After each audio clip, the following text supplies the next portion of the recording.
You are listening to Claret and Blue, an Aston Villa podcast brought to you by Birmingham Live. Well. That wasn't in the script, was it? Welcome back to another episode of the Claret and Blue podcast, today live on Facebook. Aston Villa have won a football game and I'm not sure how to react anymore. How do we do these podcasts when we win? I don't know, mate. It's a massive dub, that is, isn't it? As the kids say, it's a massive dub. It's so Aston Villa, isn't it? It's so Aston Villa to just kind of dangle that little kind of that little ray of light in front of us. Scoring goals, isn't he? That's nice, isn't it? Actually found a route to goal, and when that second one went in, I couldn't quite believe it, because I thought this is going to be one of the nerve jangly ones where, even a Crystal Palace team that are kind of down on the luck and just waiting for the season to end. I thought they will will put us against it for the last 10 minutes. But Super Trezeguet, hey, were we saying nice things about him when the team lineup was announced? Or the amount of times we've gone, Trezeguet, oh God, who cares? It doesn't really matter. The amount of times we've slagged these players off, and hero. It was a great finish as well, wasn't it? The first one, first of all, We've said this before, haven't we? People wouldn't moan so much, or outsiders wouldn't moan so much about the amount of free kicks that Jack Grealish won for Villa if Villa were a little bit more kind of clinical in profiting from them. So It was nice to actually see that bear fruit, really, with Hourihane being back in the team. And his left foot delivery actually resulting in a goal for Aston Villa. It's unprecedented times, isn't it? It's unheard of. It's absolutely unheard of, winning a game of football. It's like you said, it's that little slither of hope, isn't it, that kind of strings you along. And we could still ultimately disappoint, like we were saying before kick-off. I think we were both saying, if we win today, it's still over. But now we've actually done it, you kind of think, if we beat Everton, we get something against West Ham. You never know. Yeah, well, I don't think I'll be going down the co-op in my Muller top and walking too tall just yet. But I think it's nice, isn't it? We've got till Thursday now when Villa play again, and then Friday. I mean, I say Friday's a big one between West Ham and Watford. It'll only be a big one if Villa keep their end of the bargain and use this surging confidence to actually go to Everton and get something on Thursday night. But it is nice. It's nice for us to be coming at this from a positive position. And to just, like I say, it's only a glimmer. I still think Villa really do have it all to do. But at least they've proved that they can find a way to win football matches again. 2 goals scored, a clean sheet. You have to go some way back to see Villa achieve both of those things at both ends of the pitch. So I think it's a sign of what Aston Villa have become this season and perhaps in the last 10 years. But little dollops of joy are few and far between. So we can probably allow, without getting overly carried away by this, we can probably allow ourselves, a little bit of light relief, can't we, for a few days? Yeah. Looking at those fixtures there, I was playing it before both the West Ham and Watford as well. You get that nice little psychological edge, don't you? If you do win, if they're kicking off on Friday and we're a point behind them both, one of them is going to, or one or both of them are going to drop points, aren't they? Because obviously they play each other. Then the next round of fixtures, you can all get away with losing, and then it comes down to the last day. If you beat West Ham, Villa stay up, which is a position that before today we'd probably all have taken that. Yeah, I mean, you say about the psychological boost, but Villa couldn't have had a worse psychological boost going into today's game, seeing Watford and West Ham lose yesterday, than losing a man in the warm-up. Also, the kind of club's name dragged through the mud with that horrible message towards Wilfried Zaha. So it wasn't ideal circumstances, but I think maybe it was that sense of jeopardy that Villa's backs were properly to the wall that carried them through today. What do you think about those enforced changes to the lineup, with the Hawes going off in the warm up and then Taylor goes off? Probably would have gone off after about 15 minutes if Matt Targett was probably a little bit more fit. He goes off after about half an hour or so. We look better after those changes. It's almost like a little blessing in disguise. Yeah, Elmo's an interesting one, isn't he? Because he's kind of, I don't know. He's like the kind of vanilla ice cream, isn't he? Do you know what I mean? He's not the most exciting of choices, but you kind of always know. Sound like Tom Hanks. You always know what you know what you're going to get. So I don't know. I never feel a real sense of danger. Yeah. That, you don't think, Al Mohammed is going to come in. Oh, he's going to kind of drop a stupid mistake and cost us. You probably think, very reliable. Yeah. And I think. Yeah, I think Taylor's done okay in recent weeks, considering how poor Villa have been generally and collectively. But yeah, it's worked, hasn't it? There's been a little bit of disruption to that back four, and it's kept its first clean sheet. And I was going to say its first legitimate clean sheet with the Hawkeye situation. Then I remembered the start of the game. When does a shoulder become an arm, and an arm become a shoulder? And... This is exactly it. I was asked. Obviously, we do other things here with work-related stuff, but I had to chip into the Nottingham Forest podcast the other day as the kind of Premier League opinion about VAR. And I kind of say, I don't think the problem is the technology and being able to watch things over and over again. And yes, there's some scrutiny over, drawing lines on the screen and all that kind of thing. Yeah, that's fine if that's the way they want to go. It's the rules that need changing, or the laws of the game. How is, I'm looking at myself, which side is it?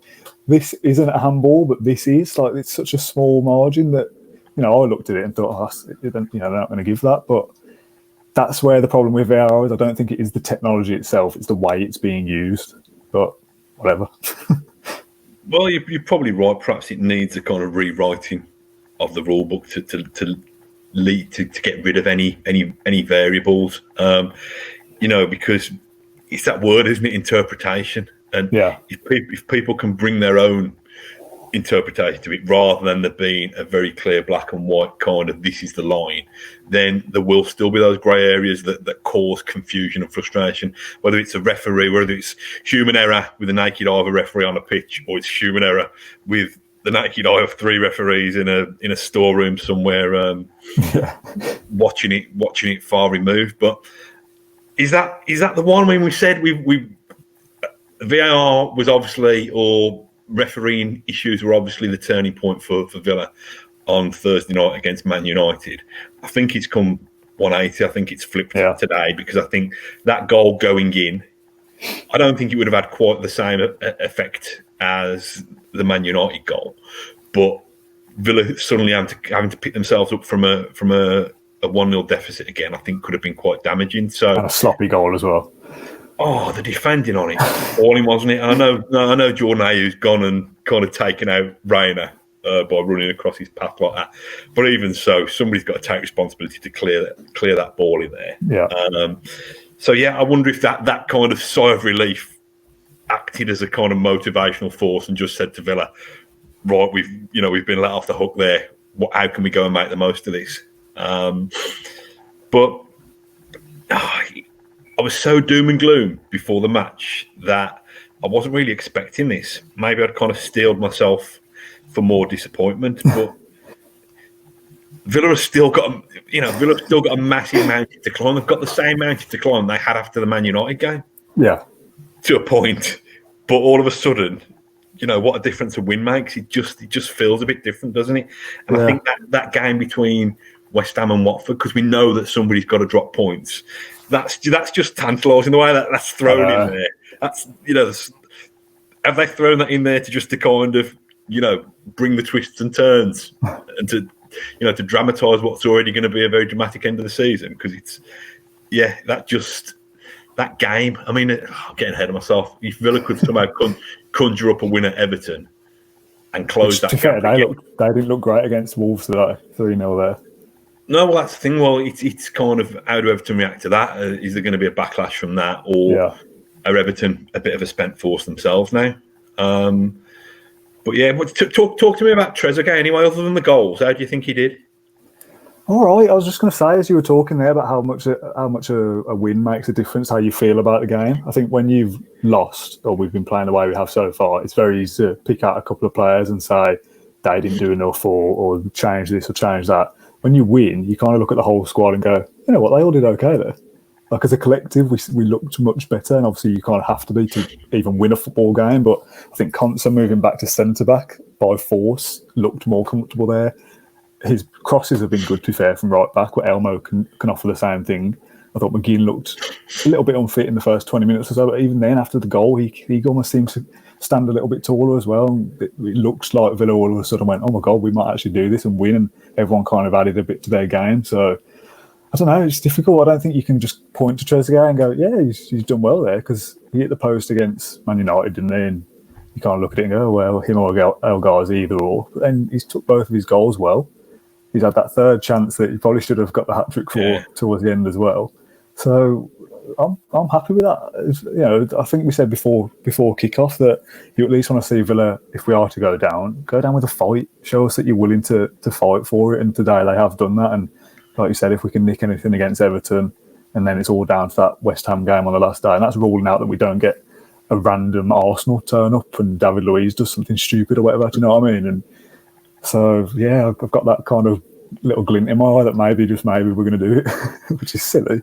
Yeah, it's dangerous place to be. That is, if I've learned anything from being a Villa fan all these years, it's always expect the worst, because then you can only be pleasantly surprised if something good happens. But I found there's a couple of moments where I thought Villa forced the issue and got the reward because of it. I think for the penalty that was given and then not given, which I think is probably the correct decision. It wasn't a penalty. The more I see it back. But I think the ball was zipped in really fast around the box. It might have been McGinn who zipped it into the edge of the box, rather than playing a safe pass. And I think that's caught Palace on the back foot.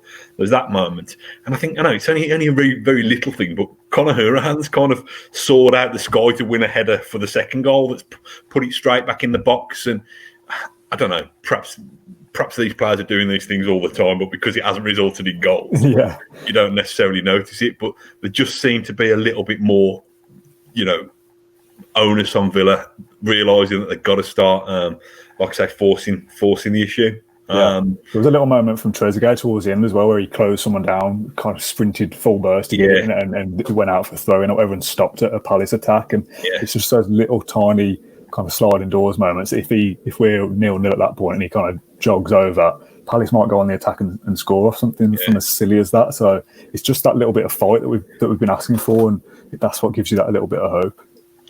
Yeah, I think so. I mean, I must admit, like I groaned when I saw his name on the team sheet, and I groaned within the first 10 minutes because he kind of either given the ball away or been knocked. I think he's still a little bit lightweight, to be honest. I think he's somehow, I know he's only a slight guy anyway, but he needs to be a little bit stronger. But he's delivered, and Villa have delivered. And to be fair, Smith's only made one change from the lineup on Thursday. He's bought Hourihan in for El Ghazi, and I didn't know whether that'd be enough, because I thought there were too many people on Thursday night who were broken men. What do you think of Hourihan, by the way? I thought he was, despite other than the set piece for the goal, I thought he was better kind of in open play than he was on his set pieces. To be honest, I thought he looked decent. I've mentioned that kind of header that got the ball, that recycled the ball back for the second goal, and he's had a shot himself, hasn't he? That has forced a good save. I thought he looked decent. I thought collectively they looked decent. And I don't think the late changes or the change on the eve of kickoff with El Mohammadi coming in and with Target then coming in for Taylor, it didn't seem to disrupt them. They just seemed to take it in their stride. Yeah. I don't want to get too excited about it, because I know that Villa could probably go to Everton and get spanked again. But we've got to win 2 of 3 games left, haven't we now? And that gives us a chance, no? Well, it does now, because what was it? Is it the first win in 11 today? I think so. First win since January. I think it's the first win in 11, and I think confidence is a massive thing. And it's almost like a kind of the albatross off the back, isn't it? By winning that game, they don't want to win that game and then that win to be in vain. They need to kind of use that as a springboard. Just put the table up now, haven't you? So it's a shame that Watford, both of them won yesterday, isn't it? And it isn't only 1 point now. That's a real shame, but that's obviously what you've got to deal with. But if that table has us on 33 points on Thursday night, there's massive pressure on both Watford and West Ham the following night then. Yeah, I mean, like I say, I'm trying to kind of keep a level on things, because one win in the last 6.5 months is not reason for us to kind of start getting the party poppers out and stuff like that. But so what I would say is that goal difference is still horrible, to be honest. Yeah. It's still another point in effect, but isn't it? So fair, Watford have got Man City and Arsenal though. Yeah, well, listen, I'll be the bad cop. You be the good cop. Just saying, if we can do another upbeat podcast on Thursday evening, then even cynical old me might dare to dream. I might even have to dig out the Green Muller again, I think, on Thursday night. It may have become a lucky omen. Yeah, it's good luck now. I've got to wear this. You've got to wear that. Anyone in the comments who's watching this now, whatever you did tonight, if you watched it outside or whatever it is, you've got to do exactly the same routine again on Thursday, just in case that was what made Villa win tonight. Yeah. And if that doesn't work on Thursday night, you then have permission to burn everything that you own, because it's not going to be. What's the comments like? Is the kind of cautious optimism, or there's a comment here about Harahan from Chris Brandt. He says, "Yeah, Connor's major issue though is consistency, unfortunately, and this is something we've both touched on many a times. That Connor Harahan's good game was today. If he plays in Everton on Thursday night, history shows us that his second and third games aren't as good as his return to the first team. So I think what we've kind of stumbled upon through enforced injuries today and the lineup that we went with, that's what we should go to Everton with now, and hope that they're as out of form as they looked today against Wolves, and that we go there and nick a goal or two and come away with even a point. There would be, obviously it's not enough just yet, and we need to be winning as many games as possible. But if you get a point there, point at Arsenal, and then beat West Ham, which would be 4 unbeaten, which sounds mental. But at this stage now, we keep saying it's do or die. Maybe that was what happened today, is that now it gives us enough confidence to go into Everton and go there and go, yeah, we're going to go there and score 2 or 3 goals. Yeah, I don't want to go there and get a point, to be honest. I don't think I think Villa need to still get points in batches of 3s, really. Harahan's an interesting one. It has been a common theme running through this podcast, hasn't it? That it's almost kind of, how do you keep him sharp and at it all the time? And it seems to be that leaving him out of the team, that first game back tends to be the one, and then he kind of almost settles into I don't think it's complacency or comfort zone. I think that's harsh on him, because we've said before, there's a lot of other players who are just as inconsistent as him, to be honest. Yeah. I think the key thing, if you're going to play Harahan in a midfield, you do need to have a couple of kind of ratters in there. You do need to have McGinn and Louise are prepared to kind of, just kind of be kind of terrorising at the heels of opponents, and putting the tackles in. I don't think Harahan is soft in that sense, but I don't think that's his game. I don't think he has the energy or necessarily the aggression. So if you haven't got those people who are doing that around him, then he does become a bit of a luxury item. I think traditionally as well, I don't know whether there's any kind of stats to back this up, whether it's just a kind of opinion that I've formed just from watching games, but that the trio of Target, Harahan and Grealish kind of down that left side, with Harahan playing on the left in the field, they seem to all link up quite well. As I say, I don't know if there's any actual stats to say that when those 3 play together, Grealish is more effective or whatever it is, but they look like they understand each other. So if you have something similar on the right-hand side with Elmo and Trezeguet maybe, and McGinn kind of going out towards that right-hand side, all you need now is a striker that can score goals, and we'd be half decent. What are you thinking next season, Europe? Oh, mate, who knows? We've seen stranger things, haven't we? I mean, what did you make of Samatta today? Because obviously there's that one chance, wasn't there, the header that it was a great ball in, and I hit the target, haven't you, at least? Yeah, I think the commentator was saying, wasn't he, when he was signed, that it was kind of signed for his aerial prowess, and Fortunately, it didn't prove that costly because more chances came in again. But you've seen Samatta with that one, and you've seen Keenan Davis towards the end with that ball across, and I think Trezeguet's put him off. Yeah. That ball across the box, and you're thinking, those are our centre forwards. But it doesn't. I suppose it doesn't matter if your wingers scoring twice. But will Trezeguet used up his goals for the rest of the year now? Well, I hope not.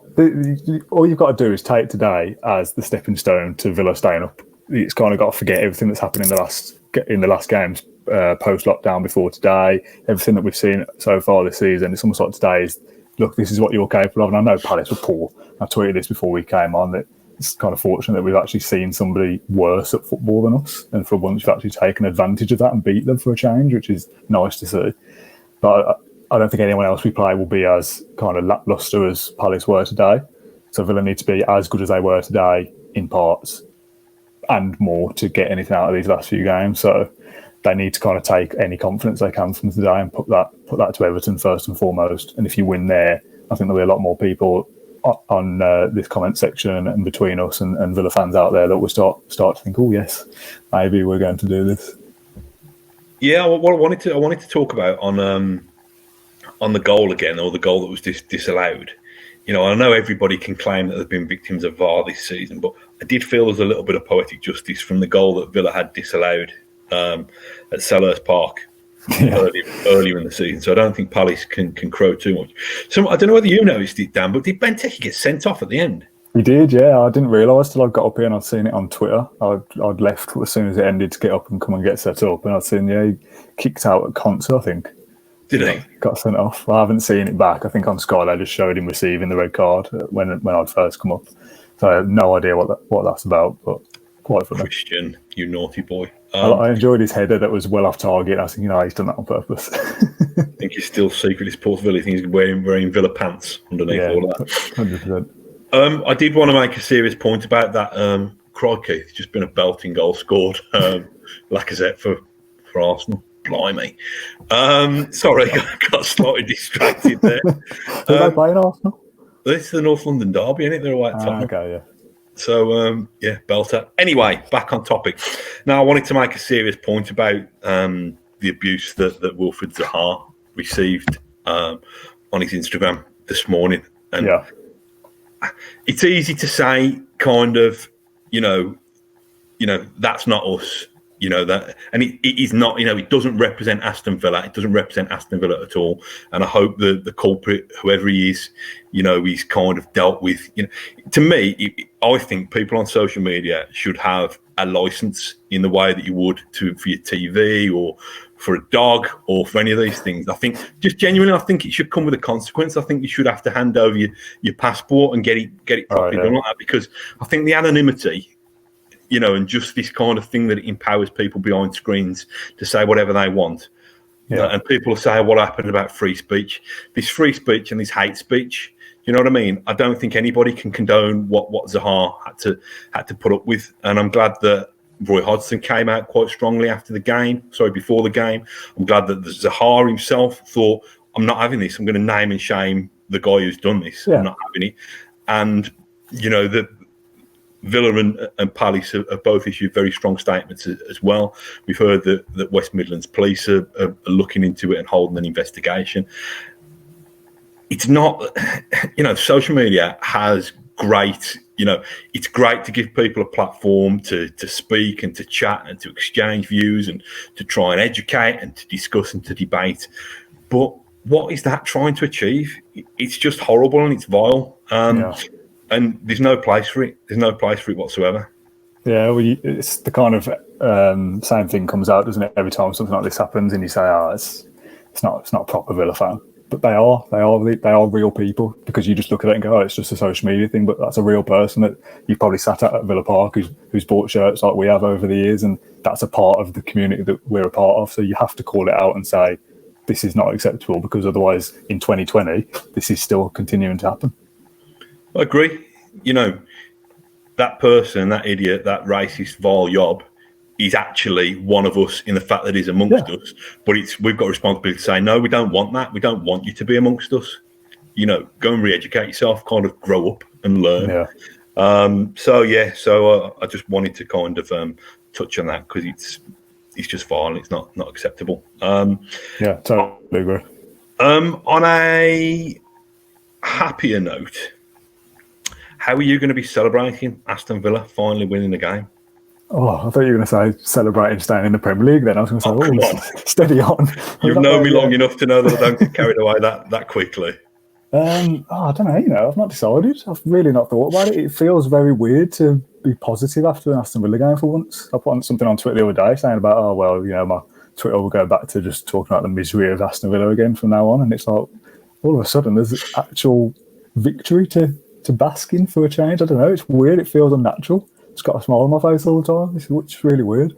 Can we put it out to the comment section? Because I'm in charge of tonight's evening meal, which basically means I've got to go and get a takeaway from somewhere. So can we have recommendations for what takeaway I should have and what I should be drinking with it? I don't know. What do you reckon I should have, Dan? Well, knowing you the way I do, I imagine it'll probably be fish and chips and a punk IPA because it's just standard. Yeah, it probably will be. But don't I need to kind of set it up? Don't I need to set it apart from my normal? That's my normal defeat diet. What shall I have? Some extra curry sauce or something? Or I'd have like a full blown curry and go all out and just order the whole menu. Oh, it's a bit warm for curry, isn't it? Yeah, maybe. I've not given this any thought whatsoever. I might have a cheeky drink, maybe. Someone says you should have a purity ale, which is topical. That makes sense. Yeah, James says get the purity ale on the go. Yeah. Not many comments, so I don't think anyone cares. You're gonna have to make your own decisions. Maybe you should cook. Maybe you should go come on. Why not? Today's going quite well. I don't want to ruin it, do I? Give yourself food poisoning. Give the family beans on toast. So, would you go with the same 11 on Thursday night? By same 11, we're probably saying Target starting ahead of Taylor. I don't know what was Taylor's injury. Like what happened to him? Because he carried on for 20 odd minutes. He obviously looked a bit sore or whatever, but you couldn't tell what was wrong with him. Looked like a muscle injury, so I don't know if it was his hamstring or his calf or what. But book a pie with a glass of cognac. Jason Green, love this. An Egyptian beer, again very topical. I don't know what Egyptian beers are out there, but we have to pop down to Asda and see if there's anything on offer. What were we talking about? The starting 11. Kebab. Oh, I love this one. An Indian from Vacas in Colleygate. It's good there. I've been there a few times. It's very nice. I don't think I've ever been to Vacas. Oh, it's nice. It's on the high street. Great recommendation from Dean there. Love that. Doner meat and chips, chili and mayonnaise. I might have chicken kebab and chips, actually. What about chicken kebab meat and chips in a tray? Yeah, garlic mayo. Bad.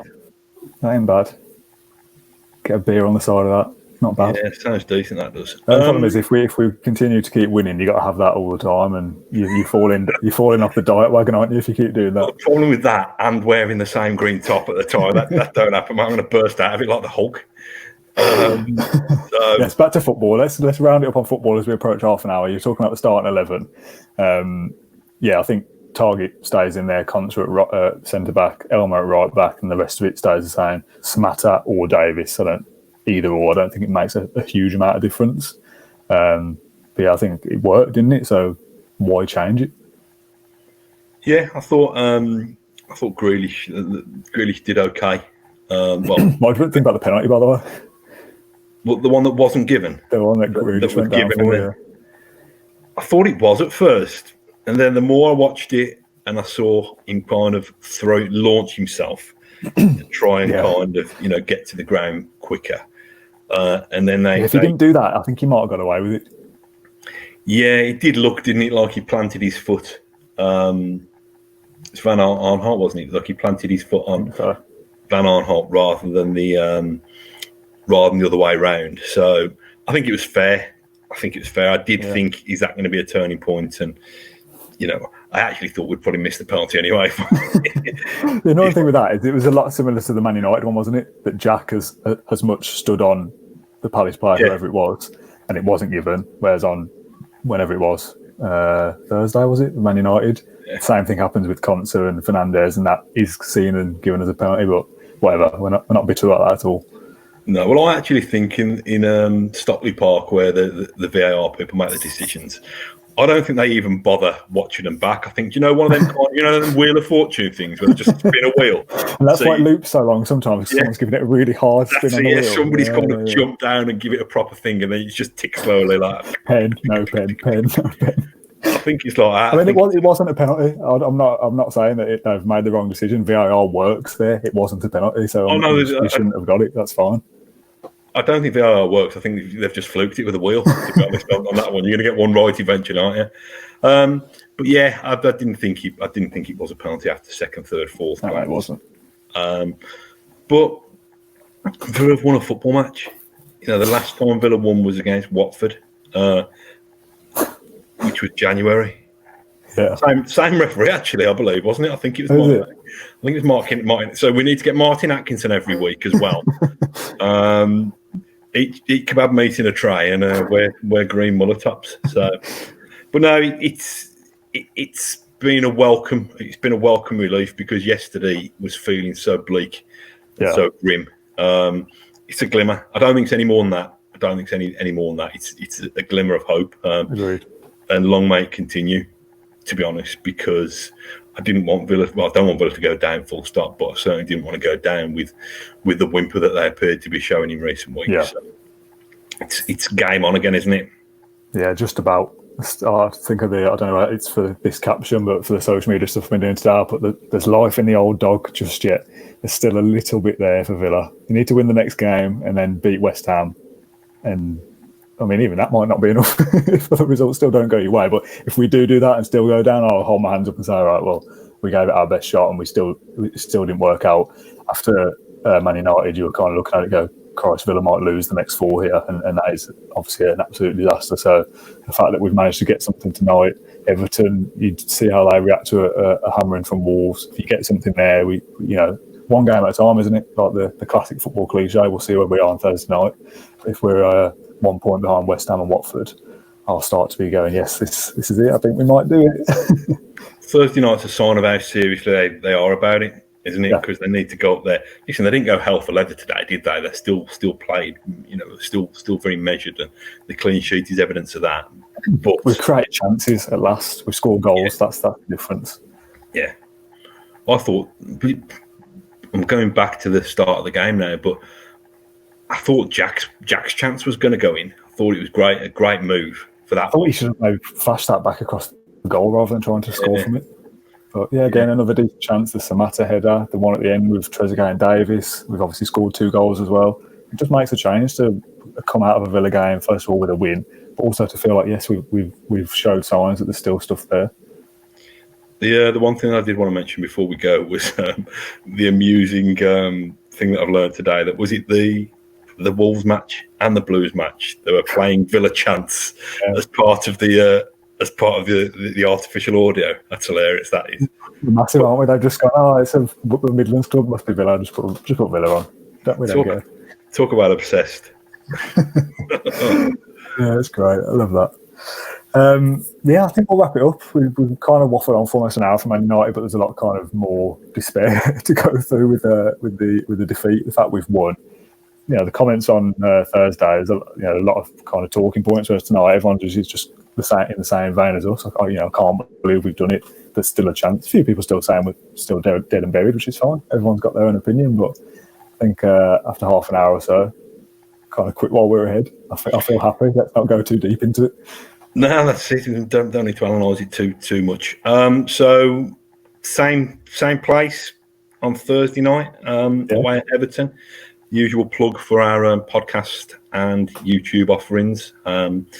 You can find our Claret and Blue brand on YouTube and on Spotify and on iTunes. And we're going to do start a newsletter that's going to go out into your inboxes this week. So we'll drop a link into how you can sign up to that if you want to. But I think we might as well leave it there from a 3-point gaining, hope reigniting, Premier League table surging victory over Crystal Palace. Let's have it. days. Yeah, we'll be back on Thursday. Thank you very much for tuning in. If you're watching on YouTube, then the usual stuff, subscribe to that channel as well, like it, get all your comments down below, and we'll reply to as many as we can as soon as we're in a jubilant mood. But yeah, thanks for joining us on Sunday night. Enjoy the rest of your evenings, and we'll see you again soon. Thank you very much. Thank you for listening to Claret and Blue, an Aston Villa podcast. If you enjoyed today's episode, then please let us know. We love hearing your feedback. We'll be back soon with another episode. Until then, up the Villa.